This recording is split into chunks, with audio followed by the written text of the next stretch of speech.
Yet again tonight, we're telling you about gun violence happening in Portland, but this stems from what happened this past weekend, even drawing nationwide attention tonight. Oregon's governor offering sympathy to the families who lost loved ones to gun violence. Multnomah County's district attorney vowing justice, saying harm cannot and will not go unaccounted for. Lindsay Nadrich tonight following up on a deadly shooting in southeast Portland that took the life of a mother, injuring her baby and toddler. That update in a moment, but first, let's get to Liz Birch following that mass shooting at northeast Portland's Normandale Park on Saturday, linked to a racial justice protest. What do we know tonight, Liz? Jeff, police say one woman is dead, 5 other people are injured. They say this mass shooting started as a confrontation between an armed homeowner and armed protesters. What we have is reports of 6 to 7 people shot. We're triaging now, get an idea of how many patients we're going to have. Dispatchers sent firefighters to treat the injured Saturday night, warning them of the seriousness of the situation. Reports that some of them are going to be fatally wounded. Neighbor Jeff Pry told me what he heard Saturday night. All of a sudden, you hear 9 shots, 8, 9 shots. I can't keep track, but it was pop, pop, pop, pop, pop, pop. And then you hear a small pause, and then you hear 4 louder shots. You believe you heard 2 different kinds of weapons? No, I heard 2 different guns go off. Not doubting that at all.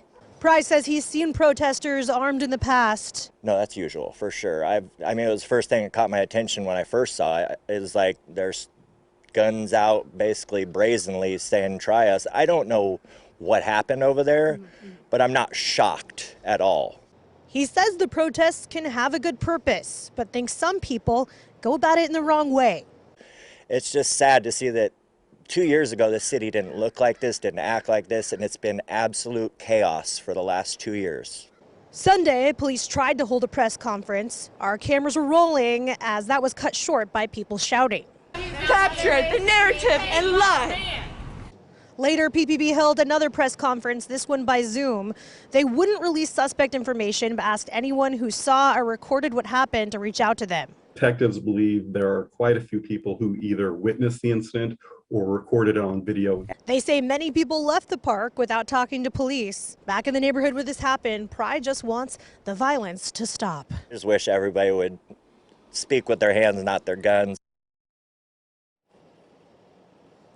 More reaction from elected officials on this mass shooting. Mayor Wheeler, who is also police commissioner, asking the community to cooperate with the investigation to prevent another tragedy. In a statement, he said, quote, "Our community is dealing with the sadness of another senseless act of gun violence," end quote. Police say they'll release the identity of the woman who was killed once that autopsy is complete and her family is notified.